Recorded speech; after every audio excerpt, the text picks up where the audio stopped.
Yeah, good evening, class.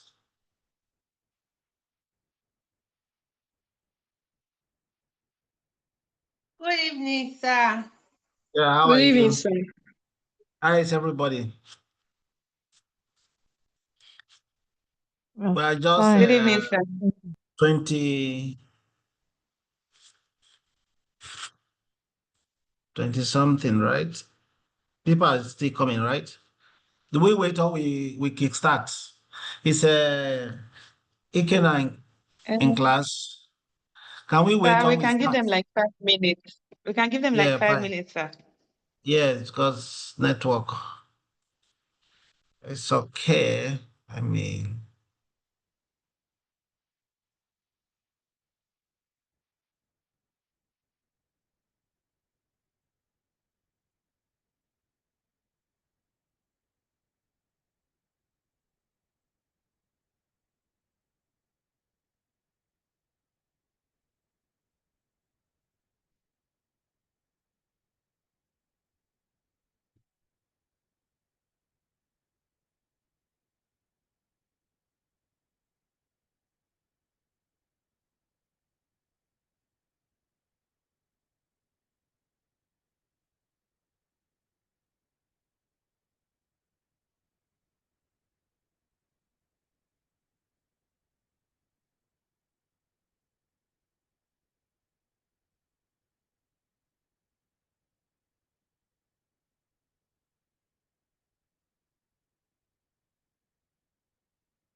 so we have 2 more minutes.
Yeah, 5 minutes extra have expired. Let's see how many people are online now.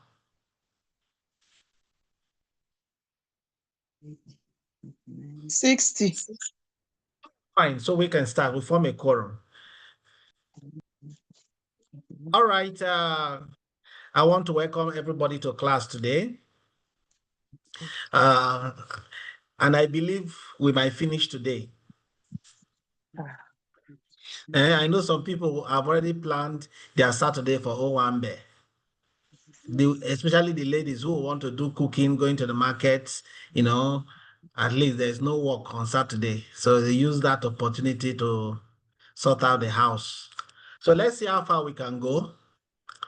So today, we'll be looking at decision-making process and patient choice. I'm following your lecture schedule. Are we together?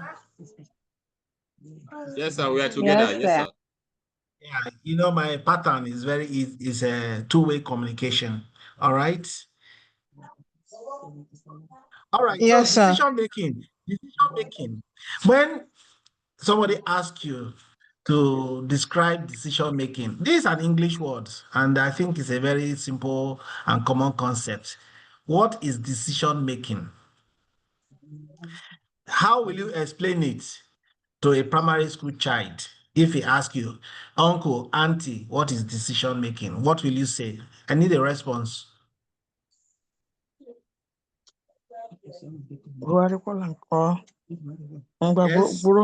10,000 every year come. 10,000 is decision making. Jesus. Okay, Ebua, you raised your hand. Okay, Rosemary, Good how will you evening, explain Prof. decision making? Yeah, good evening. Good evening, Prof. I'm with you. Decision making is taking taking taking I'm with you. deciding on what to do concerning a situation. Brilliant, brilliant. Now, one thing you must know before you make a decision, there are going to be options. There are going to be options. Let's assume you are faced with plenty tasks to do. You cannot do those tasks at the same time. So you must take a decision on which one to embark on first. Now, decision making is very critical in policy, in healthcare policy. You have a lot of problems. You see, when you are a chief executive, so many people, so many problems will confront you. Maybe demand, request. Let's use the teaching hospital, for example. The chief executive gets requests from maybe surgery, nurses, the lab scientists, and maybe the other admin workers. But the resources are scarce. Now, the chief executive will now say, okay, let me decide on this. This is what I will do, or this is the way I will prioritize. And that also happens in policy. You want to know which are all the issues that are happening, which one do you want to tackle first? So it's very important, okay? Now, make a decision is a choice you make, a choice made from two or more alternatives. Decision-making process, you have a set of steps that you also follow. So it's going to mirror the policy we have discussed yesterday. There's going to be a set of steps that include one, you cannot decide unless you identify a problem. There must be problems around. You must identify the problem. Then you select which one am I going to do. If there's an alternative to solving the problem or not. Okay, and you also have to evaluate your decision effectiveness. When you take this decision, won't you justify why you chose a particular option? Class, is it not so? Is that not our day-to-day activity, what we do in life? Whatever decision you take, you must have justification for it. Okay? Especially when you are selecting from alternatives or from other prevailing circumstances. So you identify the problem already, you now start the process. However, you must gather relevant information because you must look at all the options and all the issues and said, okay, look at this one. This one, maybe there's a infant mortality, 60%. Oh, maternal mortality, 90%. Teenage pregnancy, 15%. This community, look at the population, look at the number of people suffering there. What do I do? You must gather relevant information. Then, are there alternatives in solving these problems? Then you must also weigh the evidence that you have for you to rely on. Now, I'm sorry to say, in Africa and in Nigeria in particular, if you gather evidence from the social media, then you will not get it right, because there's a lot of misinformation flying around. Now, so before you take a decision, you want to weigh the evidence. What is the source of this evidence? Okay, if it is a research work, is it an observational study? Was there a survey? Was it, a prospective or retrospective? You must know this data that somebody is brandishing before you as a chief executive. You must know the source of that evidence. Then you have to choose. Then by the time you arrive at your decision, and this is what I'm going to do, I'm going to tackle this problem first, and this is how I will go about it. Then you take action. Then after taking action, you also need to review your decision and its consequences. Did I get it right? Or is there a better way I would have done it? So that is about that. Now, 1 minute. Now, steps involved. Like as I said, you must define what you want to do, identify, you must assess, you must consider, then you must also look at the evidence, like as I've said, then you now take action. Then after taking action, you evaluate. Okay? That is decision-making process. Now, what is patient choice? Remember, yesterday, I did mention that the most important person in the healthcare sector, and we all agreed. That person is who? The patient. The patient. The Now, patient. The patient. So, do patients have choice? Yes. They are supposed to have a choice. That yes is weak. Does the patient have choice? Yes, Yes. the patient Yes. have choice. But not in Africa. Yes, sir. Patient has choice. It is a big deal in the UK, where the NHS have policy on patient choice.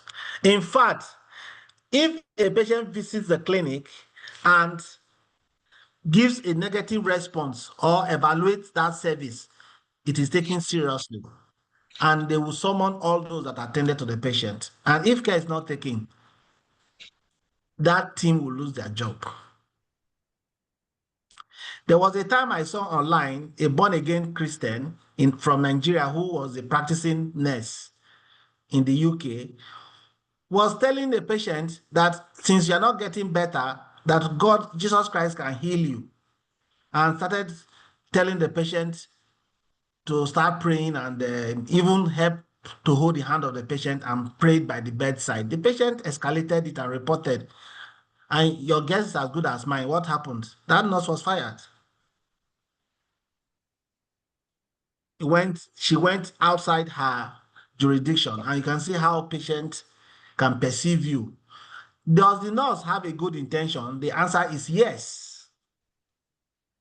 But where she's coming from, if she has done that in UPTH, she will not be fired because our culture permits that.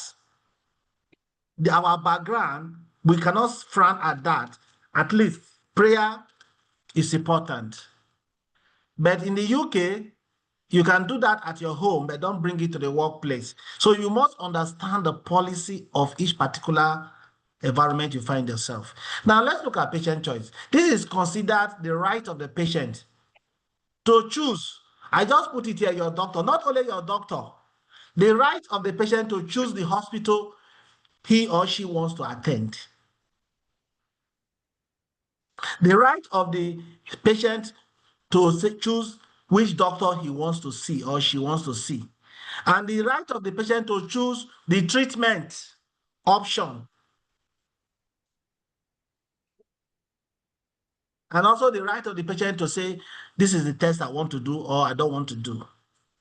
So choice is one of the components of a patient's comprehensive care. You are going to be policymakers tomorrow. You are the leaders of the healthcare system by virtue of your qualifications. You have to know this, that choice is very important, especially in the healthcare sector. Now, does the doctor have a choice of which patient to see? Class. Yes, sir. No, Really? sir. No, yes, sir. No, sir. he has a choice. He has a No, choice if no, if sir. the No, sir. if the patient No, Okay. is going to pose a Let's danger take it to one him. after the other. The using question the Yes, sir. point is, of do no listen to the harm. question. Listen to the question. Does the doctor have a choice of the patient to see? Yes, sir. No, sir. No, sir. No, No, sir. sir. Okay. No, sir. Let me paint a scenario. No, sir.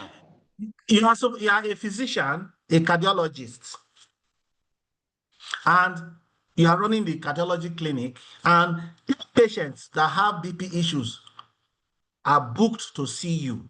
That is your specialty. And since they're booked to see you and they walk in one after the other, then it comes to maybe a particular patient, you just see the patient. I don't want to see this patient. Does the doctor have the right to do that in the clinic setting? No. No. Bro, Now, no. those No. of you who are saying yes, Yes. there are circumstances where a doctor may choose not to see a patient. That is not the ideal situation I'm painting right now.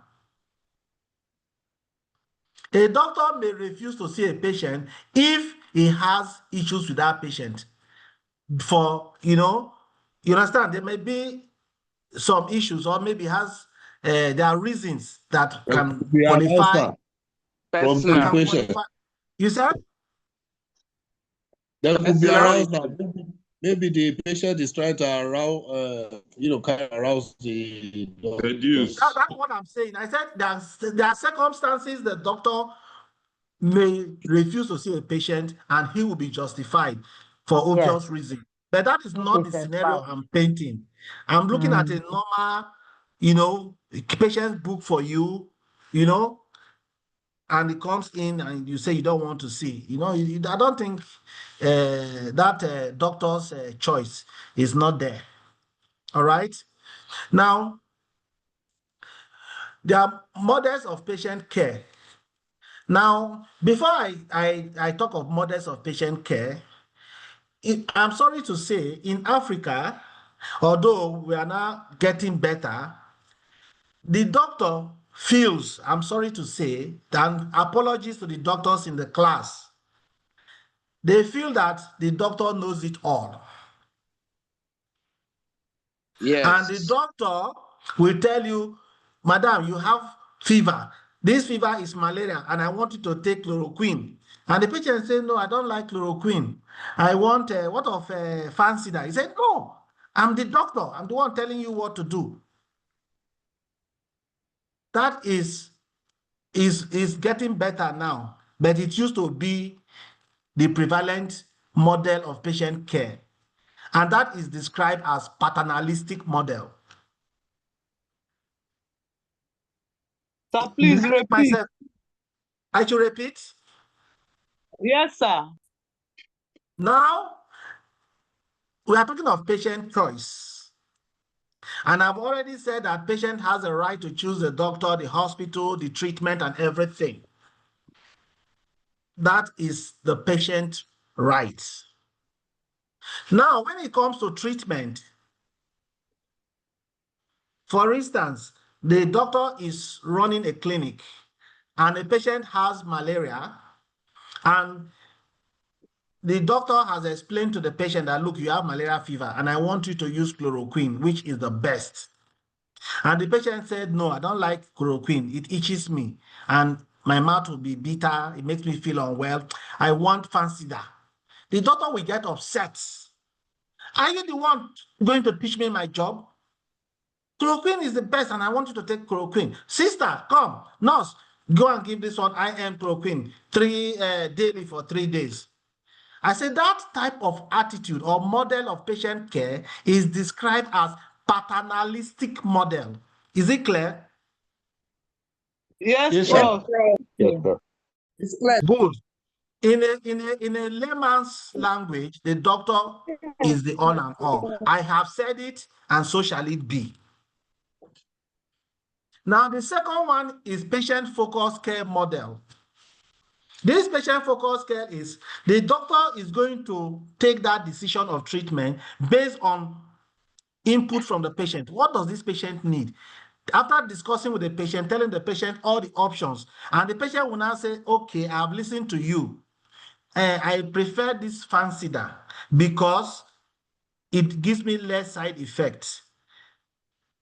The doctor will now consider the patient, okay, and put the patient interest and what the patient preferred. But if that is not the best, the doctor will say, look, oh, it is better with this. Okay, this one can also be used. So you put all the options before the patient and let the patient say, okay, this is my preference. That is called patient-focused care model. And another word for it again is, I can say it is sort of, a patient-centered care. That is another model. The patient is considered. The first one, patient voice is not heard at all, which is paternalistic. I'm mentioning it to condemn it. The patient-focused care is good. Then the other one, informed decision or consent, is also going to be part of patient-focused care because you cannot take a decision for the treatment of your patient without telling the patient, getting the consent of that patient. I'm going to examine you. You need the permission of the patient. You're going to do blood tests for the patient. You need the permission of the patient to collect his blood. Even you are going to do radiological investigations, you have to get informed consent. So that is that. So in developed world, they take patient-focused care, informed decision and all that very serious. A patient can decide to tell you, I'm not taking this medication. If you are a nurse on duty and you go there, you see the patient not taking the medication, you cannot scold the patient. The best you can do is to escalate it to your line head and document that patient did not take the medication. Even the doctor cannot scold the patient, especially those patients that are not getting better and yet they don't take their medication. That is where you now call in the psychologists, the counselors, and all that. Start petting the patient and all that. I think we are getting close to that in Africa. Are we there yet, or we are almost there? We are We are there. getting close. We are getting close. We are not there. We are We not are there. not. I can't We do are, we are yet to. We are getting close. Which kind of We thing? are getting We are closer. getting close. We can see the light at the end of the tunnel. I love that. Okay. We are not there. So, which is the best method? Patient-focused care. Informed decision and consent is the best. Informed decision and consent. Patient-focused Not care model. informed decision and consent is Informed part Can of you patient please focused care. explain? Can you No, please explain the last model? Informed decision Depends and consent. on the Because situation. the Patient patient focused can care model. decide to give consent on, then maybe something comes up and the patient says, I don't want that medication or that treatment again. So informed decision and consent is the best practice. Okay. Well, like as I said, patient focused care and informed decision, they are related because you cannot focus care on a patient without getting the consent of the patient. Is that correct? Yes, that's Okay, correct. so consumerism. What do you understand by consumerism? It is derived from consumer. Okay, and who is the consumer of the product in healthcare? The The The patient. patient. So, The what do you patient. understand by this model of care, consumerism? So consumerism has to do is like a step up on informed decision where the patient is more informed and uses I think it that will be level of almost opposite information. paternalistic model. It's based on informed decision of the patient, increased level in knowledge. I think this is a model that is currently even practiced in China, where the patients, just like the word, the patients are they are like active shopping consumers. So healthcare is like more or less a marketplace where Good. the You patients have to can balance shop. whatever you Yes, are doing for the patient with the economy. But in this yes, case, it is more in favor of the patient. yes. And you spend more on the patient, maybe even servicing irrelevant things for the patient. It is more of protecting the consumer's rights or interest, patient interest more, to the extreme that may even compromise the economy. Just like BBL. But again, what they do in some European countries, there are some procedures that the patient will ask for that are not covered by government care. For example, BBL. somebody has a broken nose and is justified to do rhinoplasty or septoplasty. But somebody that walks to the clinic and says, I don't like the shape of this, my natural nose. It looks like he's too depressed. Or maybe like Michael Jackson, whose nose was not pointed, wanted it pointed. He wants to do plastics. You pay out of pocket. The government will not cover that for you. But in some instances, they navigate their way to, because you want to satisfy the patient and you think you want to carry that type of care. You are looking at patient, interest more than balancing it with the economy. So that would be the extreme of, talking about consumerism and all that. Something that may not actually be necessary, but you want it because you are talking of patient rights. So in as much as patient-focused care, or you need to please your customer, it does not mean that if the customer said, jump into the well, you jump into the well, or say yes, sir, all the time. No. There are instances you can stand your ground and you are justified, especially when it is not within the scope of the hospital policy. I don't know whether I'm making myself clear. Prof. Yes, Louder. sir, Very you clear, are. Prof. Very clear. Yes, Huh? sir. Very clear, sir. Very clear. Understood. Okay. So we don't need to overflog patient choice and decision making. But the take home from this slide is that paternalistic model is to be mentioned and condemned. And patient-focused care model is the key. And make sure whatever you do, you let the patient know. Now, let's not take this into the society. You are posted to a community and you have to do a project for the community. Won't you won't you ask the community leaders and the people what they want? We do. Yes, you need to do a survey because when you go and imagine in a place where they believe that you have to squat when you want to defecate. You now go and give them the model type of you sit the toilet that you fix your toilet seat. They will not use it. They will still go out and squat. So if you want to modernize that type of thing for them, you will do it in a safe place and you put it in a way that they still, their culture still continues. You understand what I'm saying? So you must still, carry them along and ask them what they want, how they want it, and do it to suit them so that they can participate and you get the benefit. All right. So let's look at implementation. It's also on the schedule. Let's look at that one and see.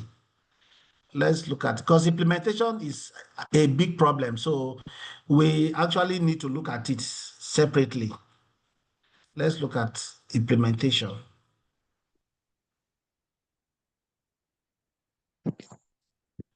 Yeah.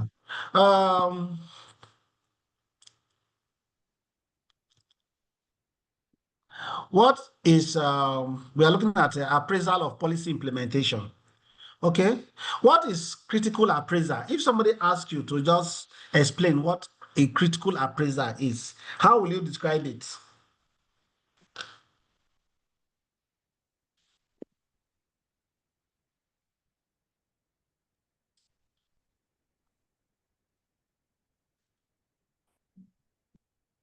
Critical appraiser is the process.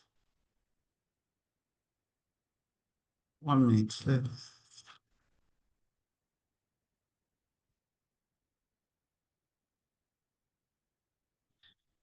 Is the process of carefully and systematically looking at, maybe if you take a research, for instance, or any particular issue that is before you, you want to look at it. How good is it? What is the advantage of this?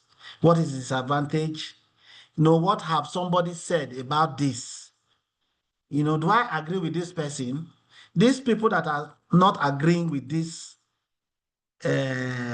maybe school of thought, do I agree with that person? Or if I don't agree, what do I think it should be? I hope I'm not confusing you. Am I? Am I confusing the class? A bit, a bit. No, sir. Take it again.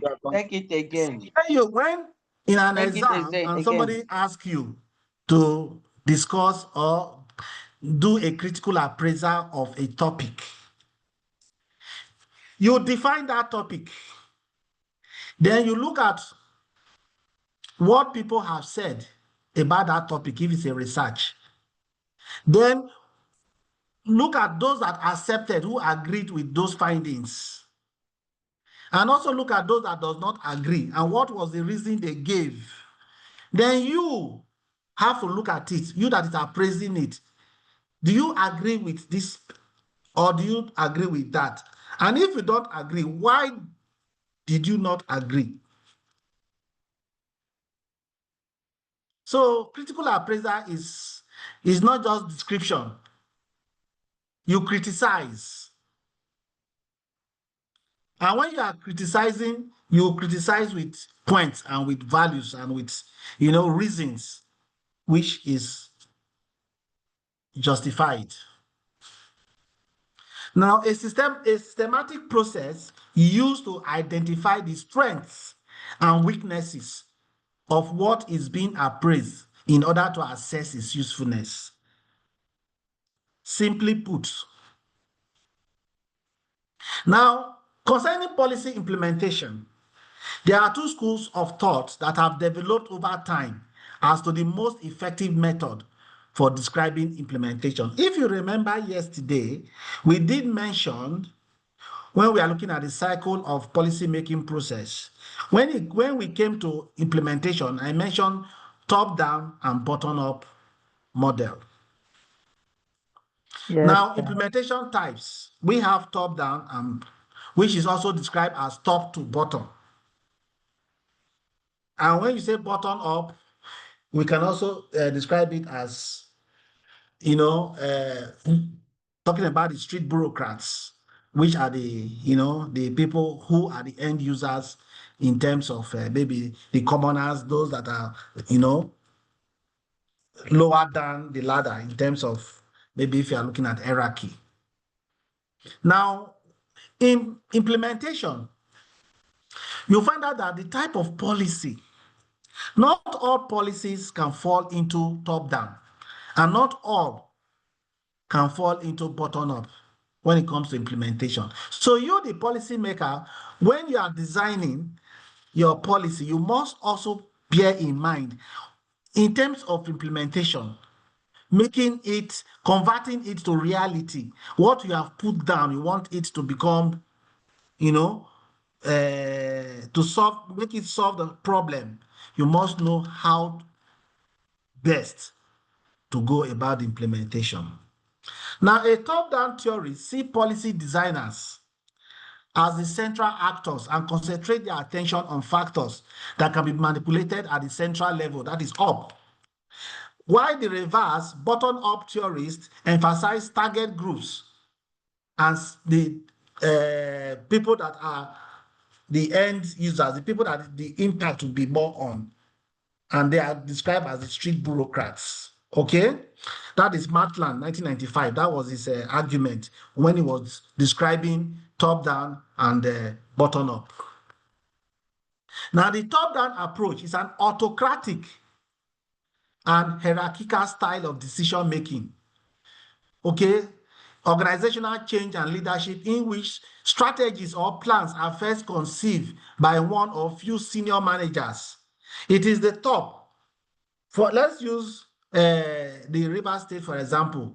The governor, the commissioners, the state executive council, the legislators, they will just come with something. Oh, in fact, I think in Port Harcourt, we are going to say henceforth, nobody should smoke on the streets. Anybody found smoking on the street will be arrested, and it's because there's lung cancer is on the increase. Somebody has said that there's a research that shows that smoking, contributes to lung cancer, and the executive just come up with this policy, and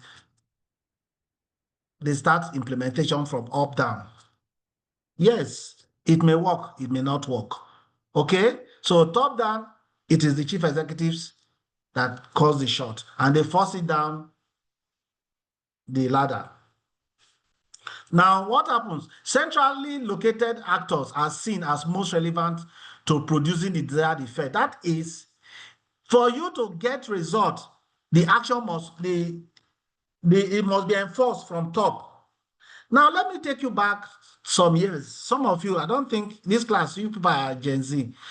Do you people remember Mon Idiagbon one time? He was deputy to Buhari. Tunde Idiagbon, yes, sir.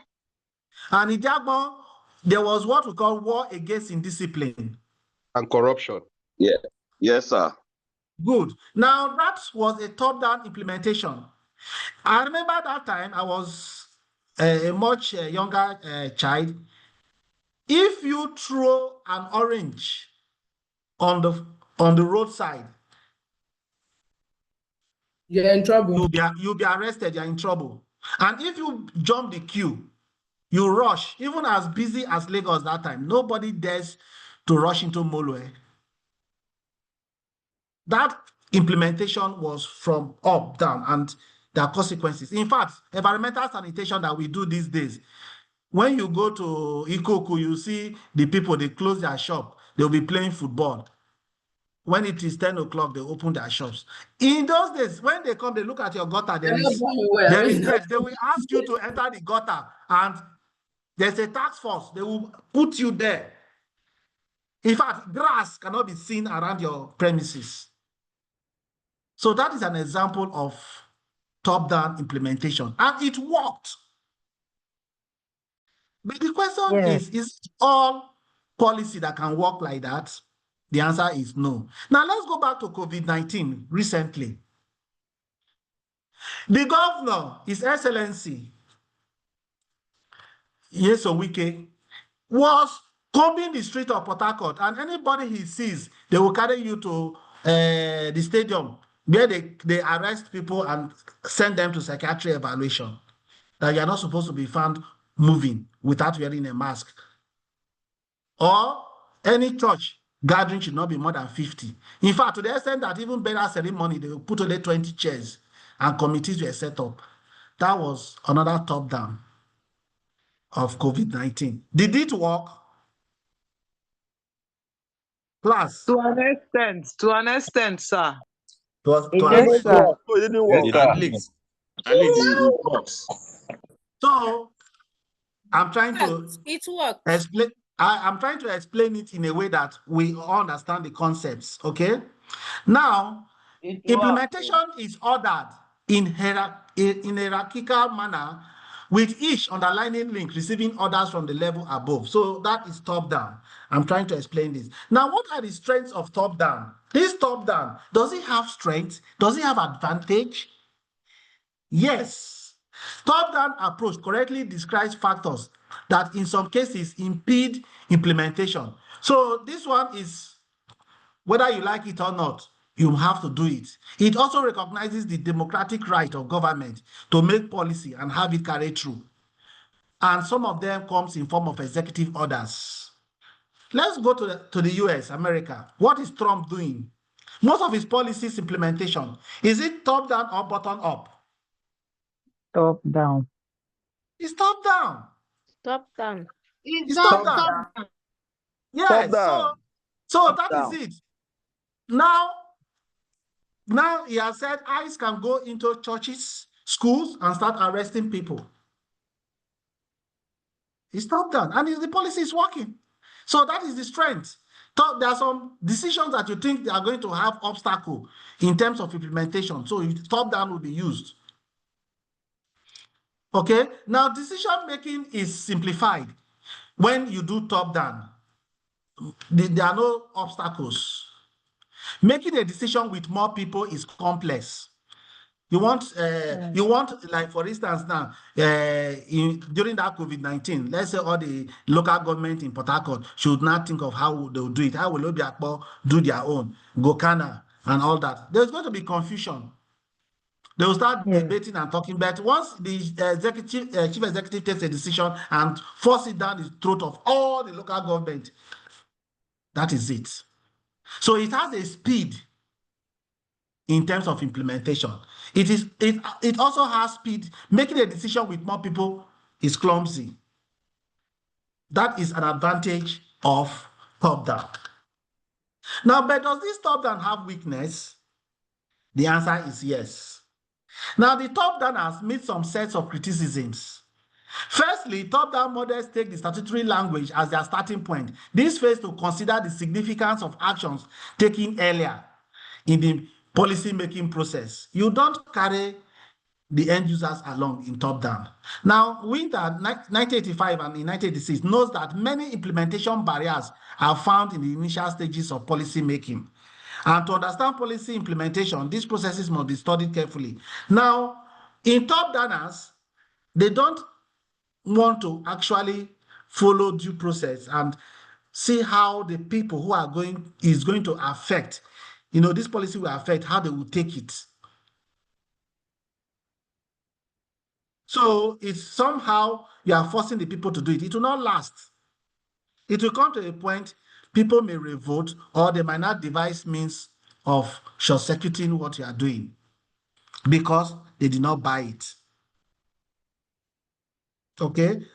Now, Nakamura and Smallwood in 1980 argued that the policy formation process gives implementers important cues about intensity of demands and about the size, stability, degree of consensus among those pursuing for change. An analysis that takes policy as given and does not consider his past history might miss vital connections. So by concentrating on the statutory language, top-downers may fail to consider public objective. The top-downers don't care what you people are saying. They don't want to care whether you like it or not. It must be done. Take US, for instance. Trump is an example. Maybe some people, some population may like it, but majority will not. Now, when you come to Nigeria during the military rule, you find out that most of their policies implementation method were more of top-down. Okay?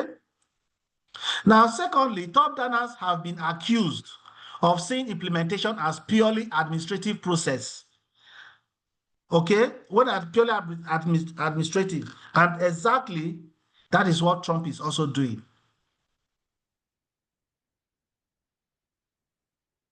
Okay, somebody that has the power says, oh, this is what I want, this is how we go about it, I've said it, and that's it. That is autocracy. Thirdly, top-downers, the approach, in such a way that certain goals are to be realized through particular measures. It is prescribed that changes in organizational structure, authority relations, decision-making principles, and communication pattern will lead to desired results, which may not work where core functions of institutions are seen as naturally defined hierarchical structures. Now, what I'm trying to say here is that the top-downers don't care how the structure of maybe any organization goes. The person on top takes the decision and forces down the hierarchy for them to implement. Just for instance, the governor minutes to the commissioners minutes to the permanent secretary sends it like that. So that's how the thing goes. None of them had input. They just pass it on. And on the long run, it comes to the civil servant, they start grumbling. It may work, it may not work. So you as a policymaker, it is your duty to advise the best approach and what will work. Okay?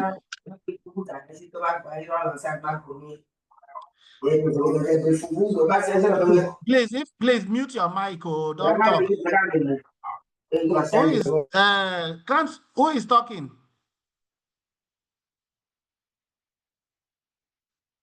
And again, the top donors, they commonize the street bureaucrats. The target groups are not considered. They try to say, who are these people? They are not important. Okay? But when they want to vie for elections, then they find out that the street bureaucrats and the target groups are important. But when they get there, they are no longer important.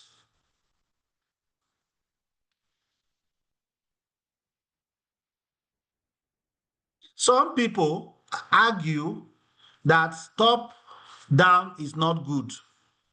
It's not an appropriate way of, implementing policies. All right, some group argue like that. Then some also say that the approach does not reflect complexity of modern society and governance. It has low participation because it is the people who it will have impact on were not considered. They didn't contribute in it. So people may not. So that's some argument people put forward.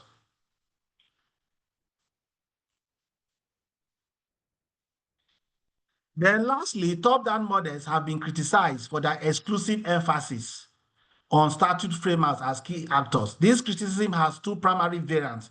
One argues from normative, let's leave all these models. Okay, so let's go to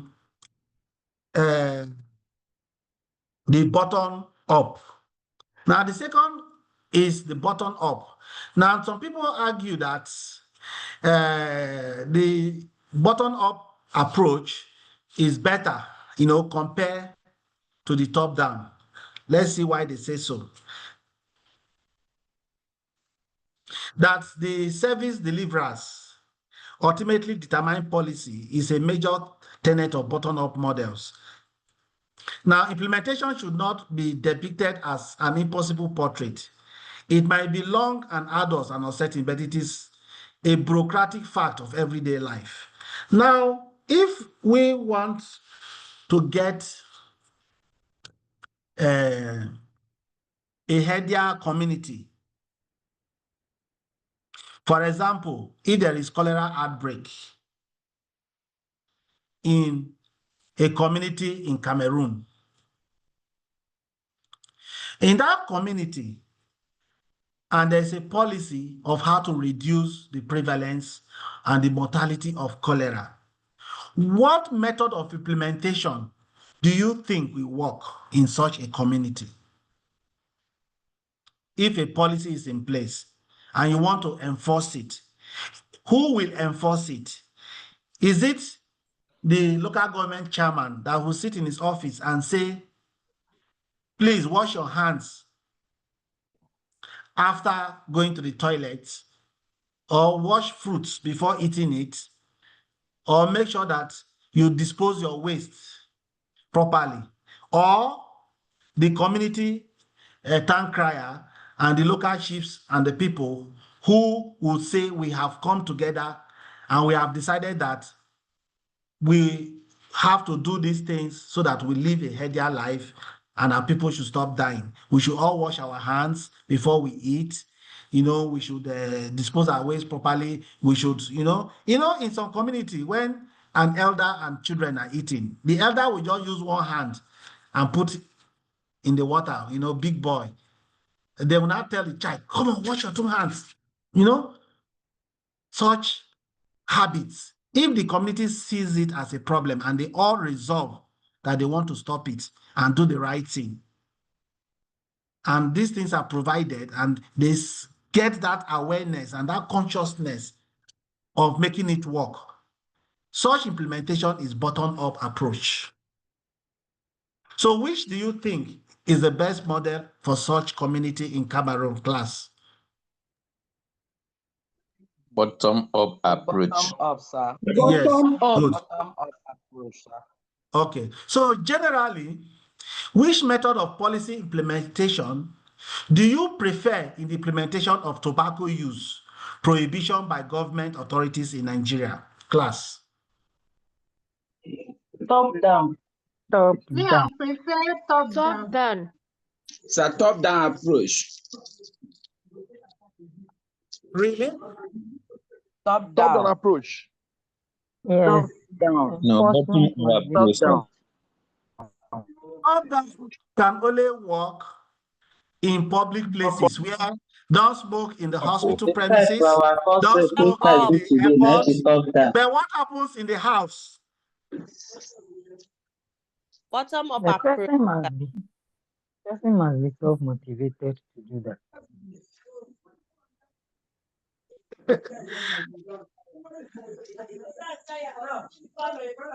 Hello, class. Hello, sir. Yes, Prof.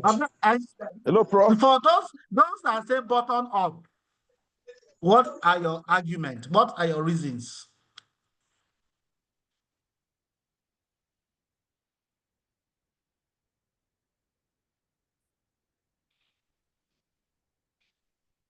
Nobody is talking. Hello, Prof. Go ahead. Personally, I would say bottom-up approach will work with regards to restriction of tobacco and smoking in public. Because for instance, if the governor just decide to outrightly end it, people in the community will not obey. But if the chiefs and the community leaders, they know the language they will use to convince the youth and the street guys, they will listen to them better than the governor staying in his office to make the pronouncement. So with this, I would say bottom-up approach will work with this regard. So, yes, Kanta, who says top down? Please, I want your reason.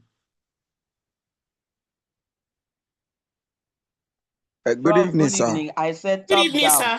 Evening. Yes, one person should speak. Okay, sir. I'm in support of the Good bottom evening, up. sir. We've had a bottom up. I want top down arguments. Okay, I'm in support of the top-down argument, sir. And that's because the end users of this tobacco, they are already addicted to it, and there is a form of addiction. So it can't really work coming from the bottom. It needs to be enforced since there is already addiction in what we are talking about. That's my take, sir. Anybody sitting on the fence? I favor both approaches, sir. Yeah, excellent. Hybrid, sir. Excellent. Hybrid approach. Excellent. Excellent. Hybrid. That is what I'm That's the waiting right for. approach. Both has That to be is what used. I'm waiting for. You have to combine both approach. Yes, sir. Now for top down, the government can place a ban or high tariff for those producing the tobacco and those importing it to discourage people from getting access.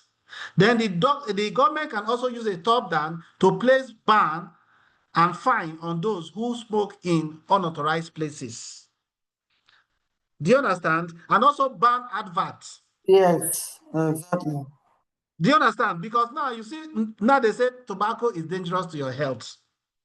They now change it. There was a point. They now change it from, these people that also, they want their market to move. They now said those that smoke are liable to die young, which does not actually carry weight because the children that die 5 years, 10 years, do they smoke? So that is top down. Then the bottom up approach is also correct. So in this type of policy, you find out that in Nigeria, if such policy is there, it is only more of top down. But it will not work. Compliance will be poor. You see, when you're in the flight, they'll tell you, well, the civil aviation is a criminal offense if you smoke in the lavatory. There are smoke detectors. But there are some people who still smoke e-cigarettes. So do e-cigarette produce smoke? No. The answer is no. Okay, so combine both methods. You also remember that you can do that hybrid. All right. Thank you for that. So Excuse we me, still sir. have, yes. There's a scenario I want to ask. During Go ahead. the time that President Yaradua was president, they banned smoking in public, but the president was smoking in public at a garden in Abuja. How do you talk about this scenario? That is Nigerian factor now. That's Nigerian factor. Is the leader, but it's wrong. Okay, in advanced countries, people leaders are very careful because when they are found wanting, they are accountable. All right, unlike Yes. in a developing country where anything goes. So that is wrong. Okay. Okay. Hello. Yeah, that is wrong actually. So, um, so let's move to, we've done implementation. So let's now go to the most important aspect of today's lecture. How many are we in class now? 180. 180. Okay, now 180. from our lecture schedule, they said using a topical issue, we can use it as an example to formulate a policy. So this is going to be my own policy now. I'm the policy maker now. So I'm using this as a role model for the class. Then you can now use my blueprint to do your own for other policies. Now, what the topical issue I chose is reducing obesity and improving diet. Now, is this a concern to us Nigerians? Yes, sir. Yes, No. sir. Yes, Prof. Yes, Yes, yes, it sir. is. No. Yes, it Please. No, is. Prof. It Yes, depends sir. on the No, sir. it depends on the prevalence.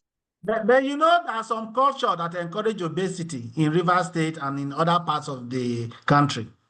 Yes, sir. Very true. Yes, sir. Yes, It is So it's ignorance, sir. not really a thing, sir. It is and ignorance, sir. some of us know they All even right, see food but shop. I'm going to use the UK setting to discuss this policy because they have statistics. I don't have the Nigerian statistics. Okay, so what is the first this thing action to do? The first thing to do when you talk of policy making. Remember yesterday we discussed the circle. All right, and the first one is the agenda setting. And under the agenda setting, remember I said you have to identify a problem. And that was why I chose obesity. Do you understand? And In England. eating right. Yes, sir. Now, the agenda setting. Now, like as I said, I don't have statistics for Nigeria. If you have statistics for Nigeria, you can also use Nigeria setting. If you have for Ghana, the same thing, anywhere in the world or in the US. But like as I said, this is like a blueprint for you to follow. Now, in England, most people are overweight or obese, and this includes 61.9% of adults and 28% of children. Now, people who are overweight, we know too well, have a higher risk of getting type 2 diabetes, heart disease, certain cancers. Excess weight can also make it more difficult for people to find and keep their work. Now, what I'm trying to do here is to justify why this policy should fly. If I'm going to present this policy for endorsement to any authority, they want to know why. Why do you feel we should enforce this? Why should it be part of policy at all, health policy for us? Why is it a problem? So that is agenda setting. Now, under this agenda setting, you won't stop there. Like in the UK, health problems associated with being overweight or obese cost the NHS more than £5 billion every year.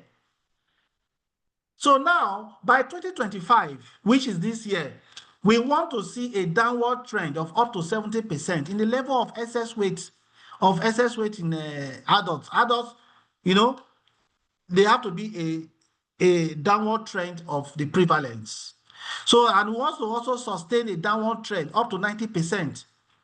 So you set targets. All this is still also in stage 1, which is agenda setting. Now, we are now going to enter stage 2 of the cycle, which is the formulation.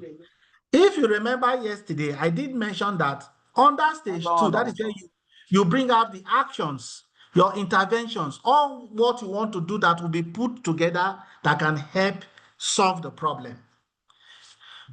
Helping people, for instance, to make healthier choices.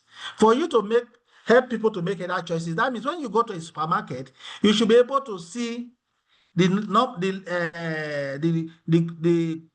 calories involved in those foods. Unfortunately, in Africa, most of our foods are not being the calories are not being displayed. We use palm oil, we use other things. We eat fufu, gari.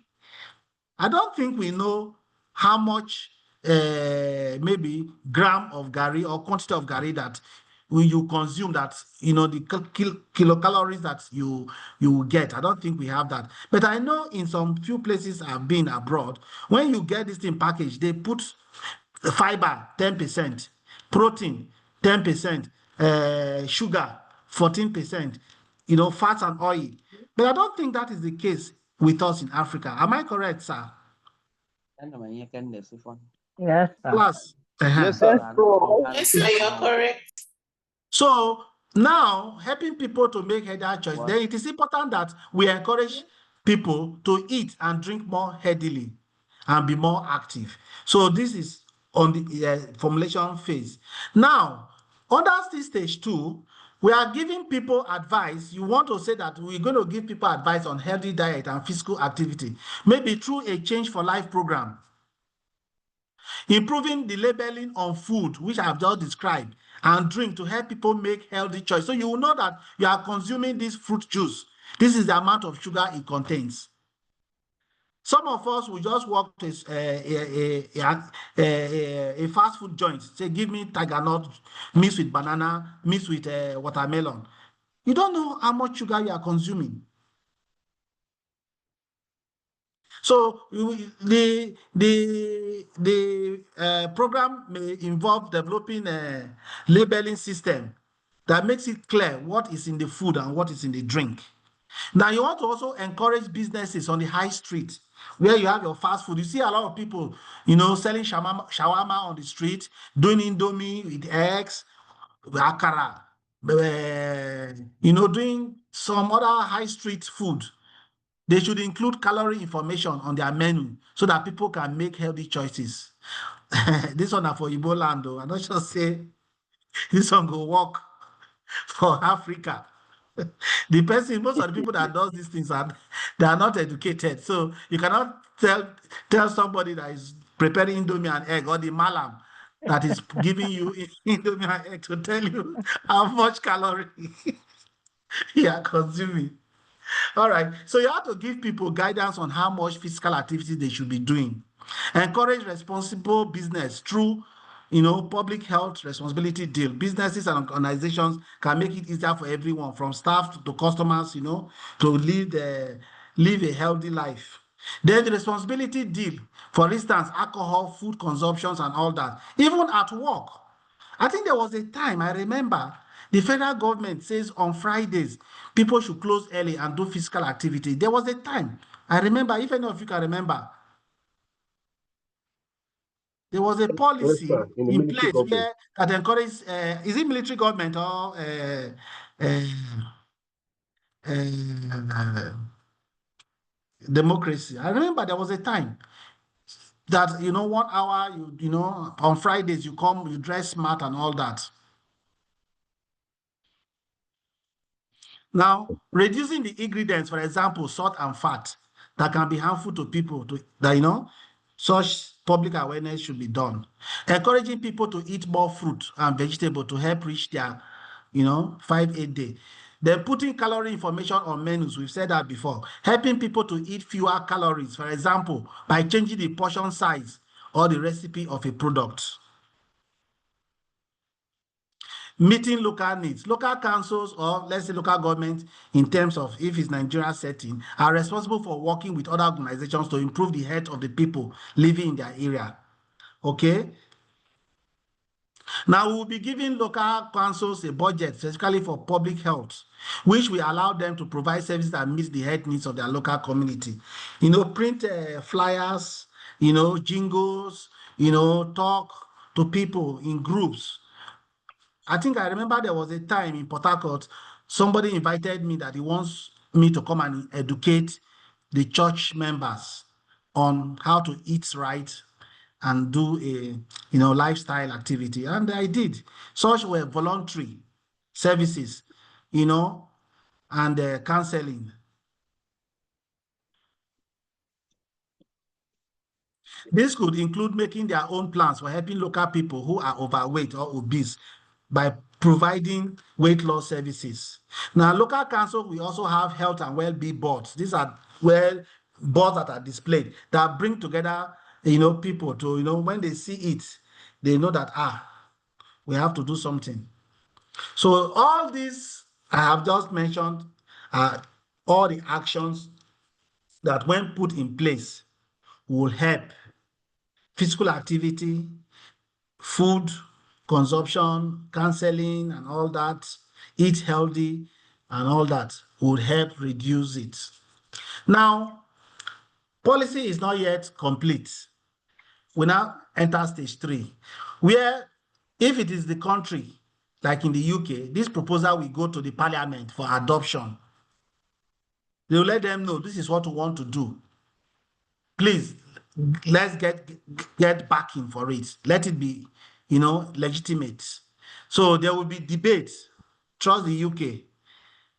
You have your opposition, you have the people in power and all that. And at the end, they will take their decision and they will ask the policymaker, you now that is in the class, you are the one who has this policy. You go and present it and tell them this is the benefit of it and this is how it will work. And this is the problem it will solve. Now, after that, they have given go ahead. Yes, I think we'll buy it. It is now in your policy document, implementation. Remember, you have considered budget. All those actions you are talking about, you must have let them know that this is the cost implication. Because if there is no money to print flyers or to encourage people or to, to put into the program, it will fail. So in other implementation, you now ask yourself, in this obesity fight, what method would be the best class? Both methods. Both. Top down is good, bottom up is good, but you have to do both. All right? But it has not finished. Once you start implementing, you now have to do monitoring. How will you go about monitoring and evaluation? How will you do that?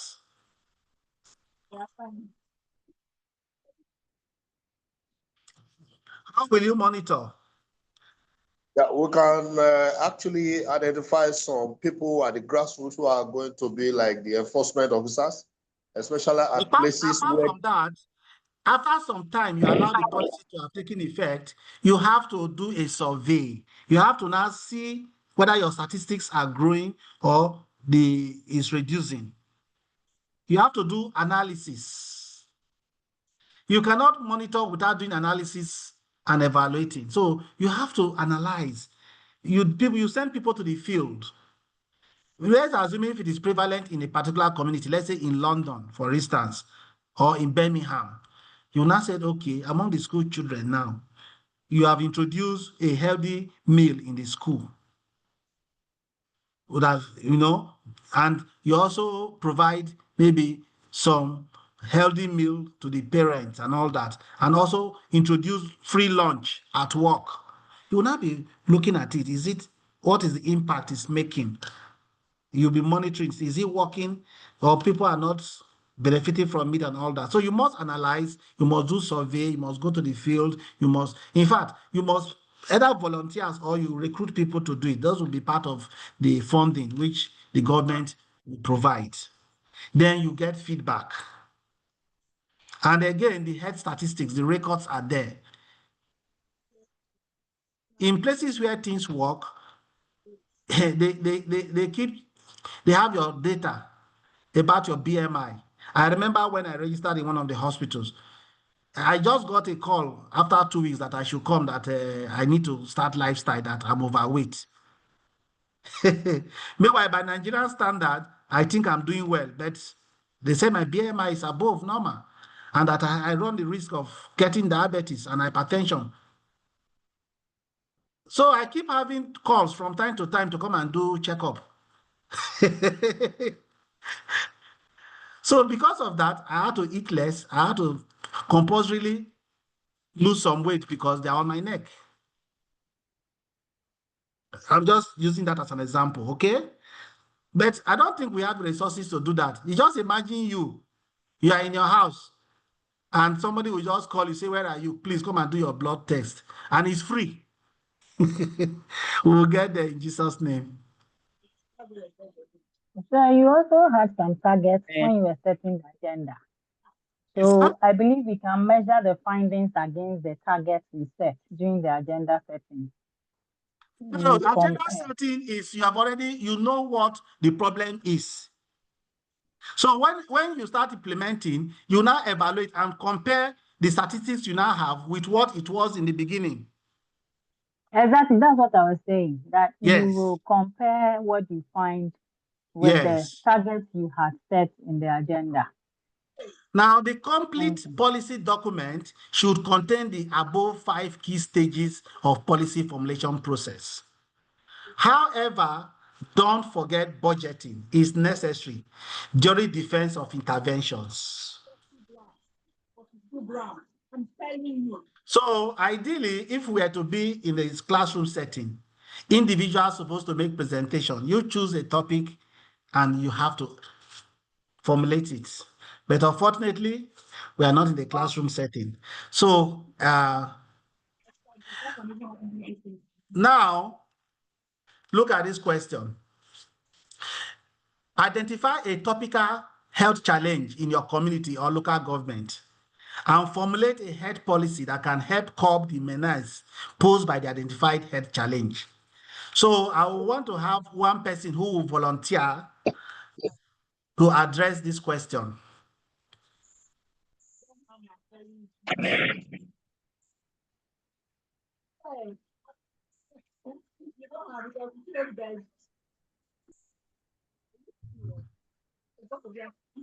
Not volunteer. Okay, let's look at another question. Identify a topical health challenge in your state of origin and formulate a health policy that can help curb the menace posed by the identified health challenge. The first one is community. Now, the second one is in your state. Is there anybody who has a health challenge of any state in mind?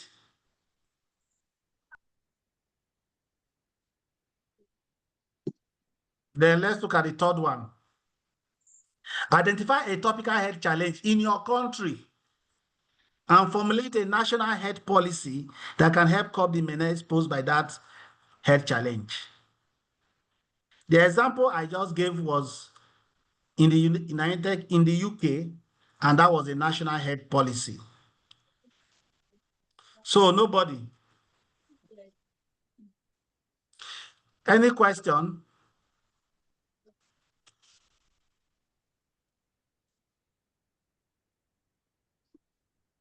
No question. On this example, we just used an example now to formulate a policy. Was it well understood by class? Yes, Prof. Yes, Sure. So in exam, I think the exam used to be, is it multiple choice or what? I think it's multiple choice. Is that not the format? Yes, I did. yes, Mhm. Now, I think any question that comes, you'll be prepared to get 100% because I so much simplified the policy so that everybody can actually grasp the concepts. Yes, So sir. it's open for discussion. You can ask questions. You can clarify. You want any area you want me to clarify, I can clarify. And if not, I think we have covered all the topics that is assigned to me. Or is there any omission? Please check. Sir, I have a question. Okay. Then lest I forget, I will put all the slides, the lectures together and send it to the class rep. Okay. I will do that. Thank you, sir. Thank you, Prof. Prof, thank you so much. Sir, my question, I have a question, sir. I Go also ahead. have a question, sir. Yes, question. The female person Okay, first. Then okay, sir. Samson raised hand. After who is Samson? Are you the one speaking? No, I'm Augusta. Let me raise my hand. Okay, Augusta. After Augusta, there's Samson. Okay. Okay, sir. My question is on the first part, the decision making, the rights of the patient. So, You sir, want to you take talked the right. about. You want to take the right from the patient. No, I want to ask a question concerning the rights of a patient. You say that the patient has rights to his investigation and treatment. Yes. So in a case where you are seeing a patient and the patient give you some certain complaints, and after your history examination, then you just write some few tests for the patient, but the patient insists that he wants to do other comprehensive tests which are not necessary at that stage due to the complaints of the patient. Mm. And most times, these patients are under NHIS insurance scheme. So they insist that, doctor, you must add this test for me. I want to do it. So in this case now, how are we going to go about it? Because under the health insurance, some insurance company will say, don't put unnecessary tests for the patient. Or some will say the test you want to, the investigation the patient is meant to do is based on your diagnosis at that moment. But this patient wants you to let do me help all you. comprehensive. I know where you are going. Let me help you. You see, as a healthcare policy maker, which you are,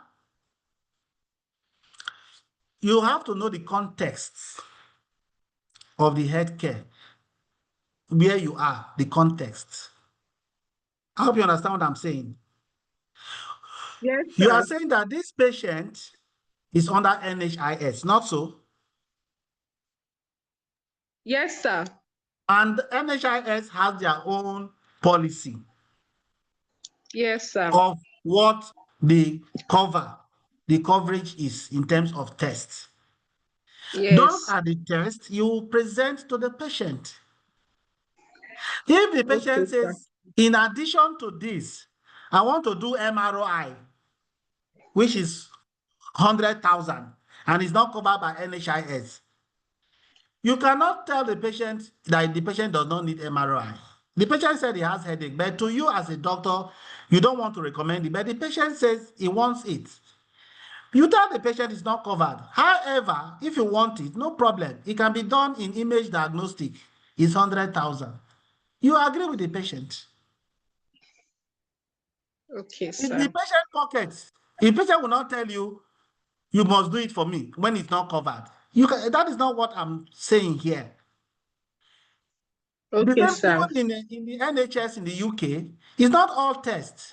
Like as I said, there's even not all drugs, medications that they give to the patient. That's what we call co-payment.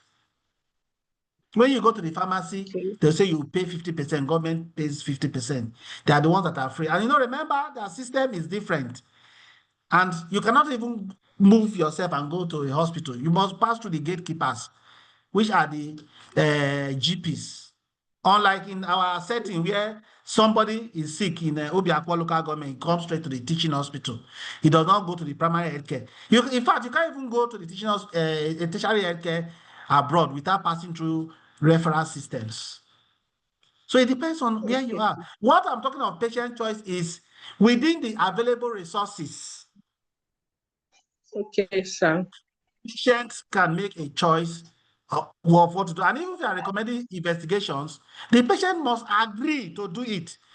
You cannot fill full blood count or X-ray of the chest to a patient, and the patient says, I don't want to do it. Now, why are you forcing me to do it? Let the patient know he needs it. And if the patient doesn't want to do it, you can't force the patient. Well, Prof, sir, Yes. hello, Prof, sir. Good evening, sir. I think Evening. there is a little difference in the request of the student. Like, sir, now assuming that that particular investigation is covered by the NHIS, but the diagnosis wants it, you give to the patient, yes. Yes, it's covered, but the diagnosis does not indicate doing that particular investigation. However, it is covered. Patient now insists that Please, no, doctor, help me to no, add this investigation. you have to educate the patient. There is another aspect which was not given to me, which I think is important, is health literacy. Health literacy. Communication with the patient. You tell the patient, look, doing MRI is not necessary, even though it is covered. This is what you need to do. But there are some patients that want to go further. Remember when the patient comes, some of them are not normal. There are some that are also having other couscous. I've actually interacted with patients that feel, yes, there are some patients that if you don't do what they want, they'll report you and they'll give a, patient assess you. Sorry, I'm not talking of Africa setting. Any patient that goes to the hospital, let's use the UK setting, the patient gives a feedback to the admin, and that admin it's not even to you. They will just set forward the complaint. Admin will pick it and now get back to you. And it is what can save you is your documentation and your interaction with the patient. I hope you understand. So in such a scenario, you have to educate the patient and let the patient show that empathy. Let the patient know that you have his or her interest at heart.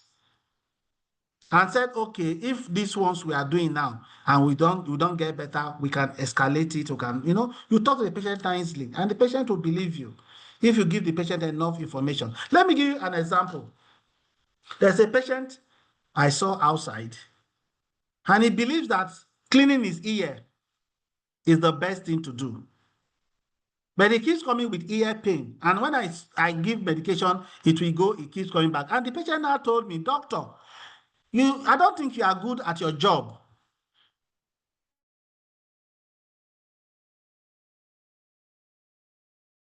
Problem. Because this habit you form, after taking your bath, you must clean your ear, is what is causing the inflammation. I said, okay, does the ear need cleaning? The answer is no. She said yes. I said, okay, let's go to the Google. Oh yeah, Google it. You have internet, open your phone. She opened her phone, looked at it, and now asked that question. Trust ChatGPT. He came out and said no. All what I said was what was she now said, oh, doctor, you are right. Okay, so I'm the cause of my problem. And everything that played. So I educated her. It took me time. And that was how she now felt that I know what I'm doing. And the respect came. So that is how it is. So you must educate the patient.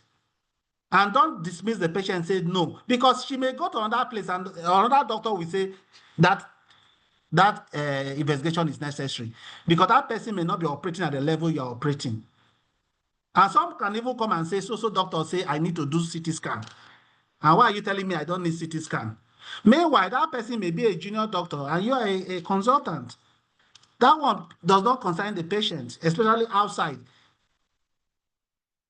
And especially when it is free, they're not even paying for it.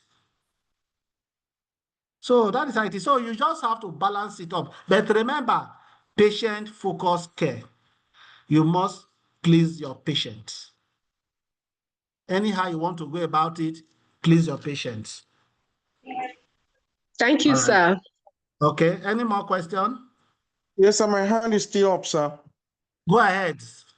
Thank you so much, Prof. I just wanted to ask, from your experience, what is the time frame or timeline from policy, the gender setting down to implementation? There's not like time frame, depends on you. When you start, first of all, you have, it depends on the time you gather your information. You've seen the problem. You have to gather the statistics to justify your agenda setting. Then when you now have enough evidence, you put it up there. Then you now start looking at the strategies, the actions you put. How many of you are in the field? How many teams are you working with? How many, 2 teams, or you are working alone? You go to the field, you look at the things that will work.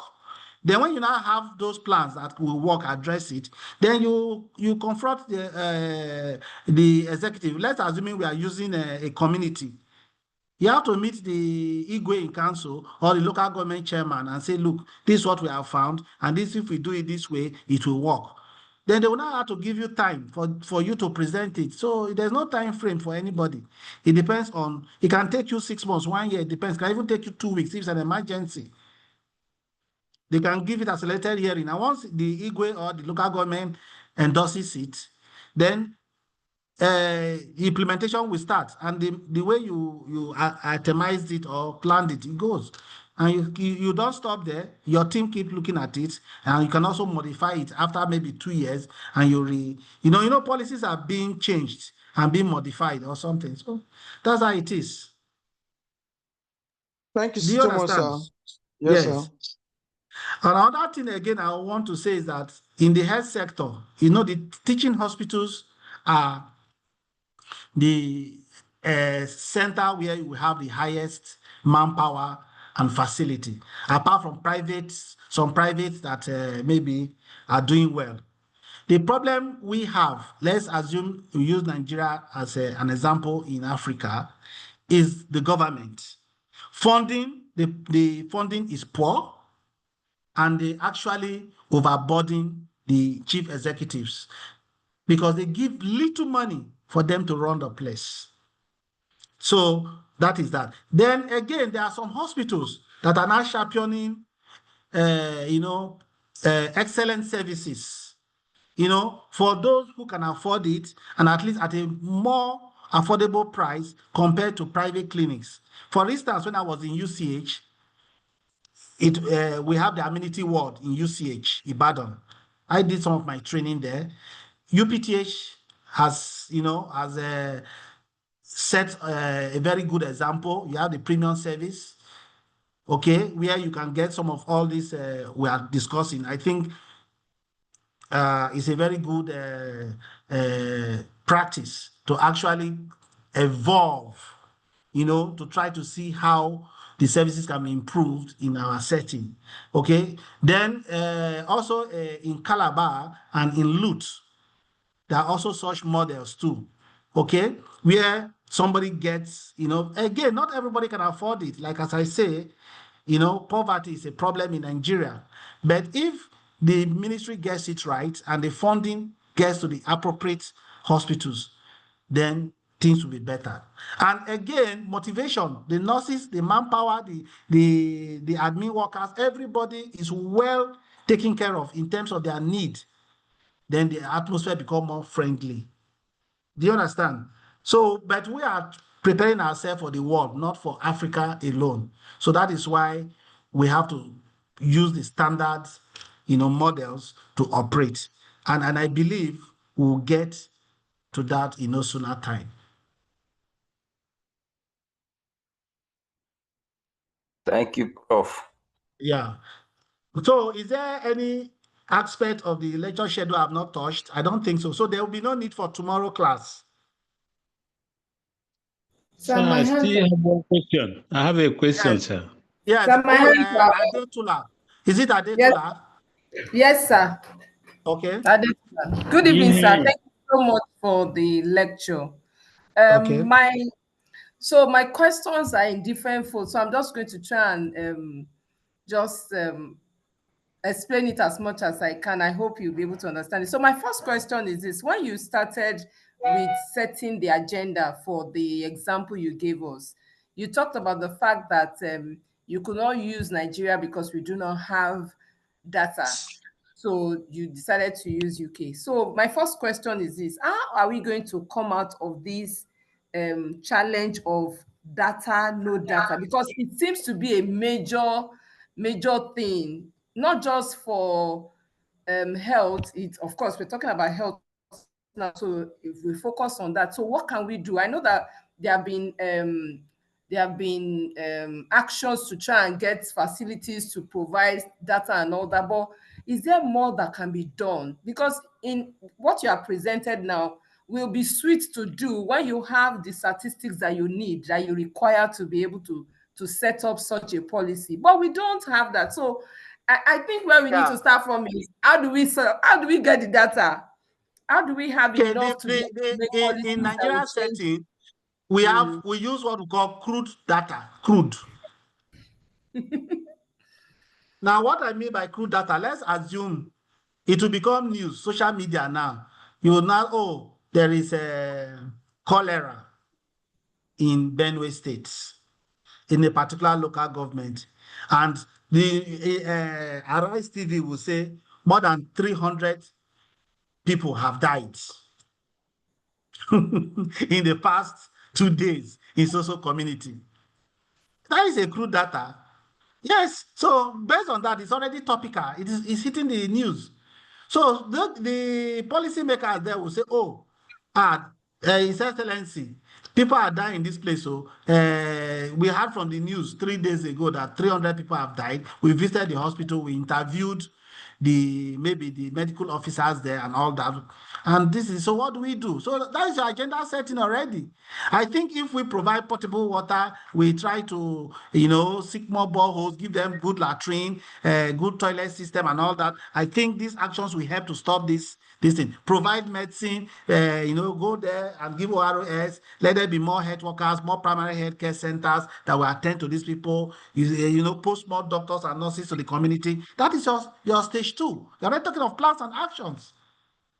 And if the government says, oh, that's good, we'll implement, go ahead. Then how do we implement this thing? You people go to the field. Nobody should do this. Please, nobody should go to the stream again to fetch water. You station people there to be monitoring them. There's a tap flowing water there. So that's your implementation. You talk to the people, Tankrea goes around, say, please, what is causing it is because you are drinking water that is polluted from the river, you are bathing and you are defecating there. Now they are going to provide this for us. Nobody should do that again. And you evaluate. So that is it, crude. That is how the Nigerian system works. Okay, so thank you so much for the response. So my next question is it possible that when you set up a policy that everything that an holistic plan that is supposed to achieve what you want to deal with is implemented? Because I look at the one that it depends on resources. It depends on resources. That is what I'm saying. If you were in the lecture yesterday, I talked about politics. When I was defining everything, I told you politics. I knew why I brought that in. Now, if you are going to seek a borehole, who will pay for it? So you can also approach well-meaning Nigerians, philanthropists that are doing well from that locality that will do charity work, or the government, or the people will help themselves. So it depends on the fund. So you give the minimum you think that they can afford. You cannot go and be formulating a policy that will cost 20 billion when you know that they can't even raise 1 million for you. Okay, sir. So you understand the point. And again, the policy maker is not somebody who is going to use it as a money-making venture. Okay. You understand that? You must make sure that, we are going to do jingles, we are going to print flyers, we are going to provide drugs, we are going to sink boreholes, we are going to build latrines and all that, and put budget. If you know that the money will not come from, it will not be, so implementation will die. Now, that's why I was telling you that Nigeria problem is not stuff.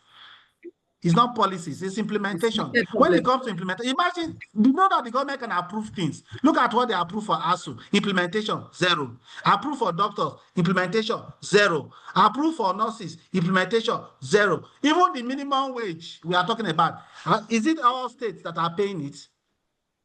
No. Look at retirement age. They say they want to increase to 65. Has it started taking place, class? No.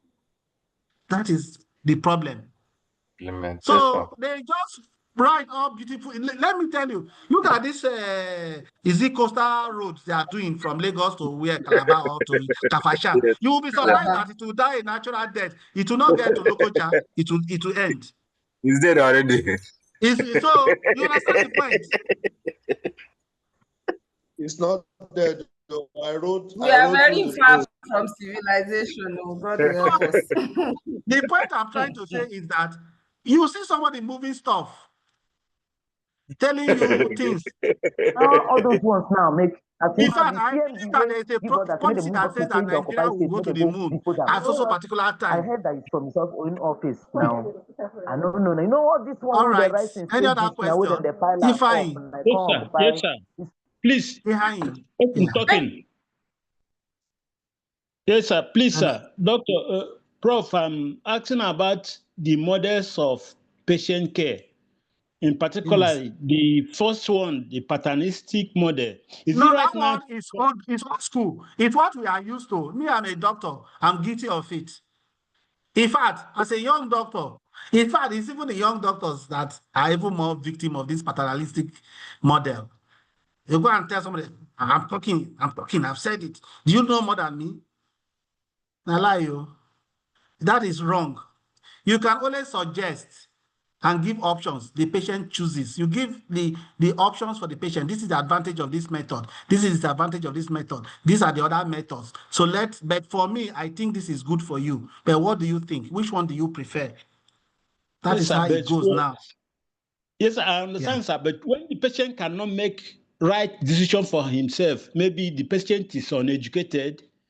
No, the patient cannot make decision. He comes with somebody now. There's what we call moraphic. A moraphic or somebody who is a caregiver or somebody who is related to the patient that will come. Yeah. You cannot just say the patient is an illiterate. You break it down. I think the next class, the next year set, I'm going to put health literacy as part of the topic. I think it's an omission here. I need to add that lecture. Health literacy. Health literacy is very important. So what about the unconscious patient? That there is no best model. The unconscious patient cannot take decision now. You cannot treat an unconscious patient without the relations being involved and giving you consent. Unless you are talking of an unknown patient. If it's an unknown, then you do the best for the patient. That is not considered as paternalistic. Paternalistic is when you are engaging the patient who is rational and you now want to force your ideas on the patient. That is paternalistic. Okay, sir. So, but there is no best model among the four. Patient-focused care. And informed decision is part of patient-focused care. The number 2 and number 3, excellent. Okay, sir. Thank you, sir. Yes.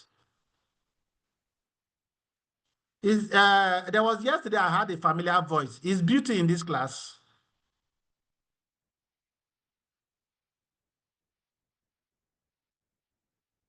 Hello? Yes, sir, but we don't know her. Okay, I think I had a familiar voice. You know me, I'm Port Harcourt boy now, Uniport and UPTA, so I know those people around.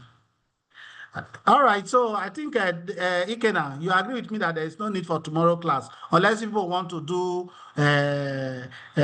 policy and it will be the class leading the discussion. There is no need, sir. We agree. Yeah, there is no need. That teach us health literacy.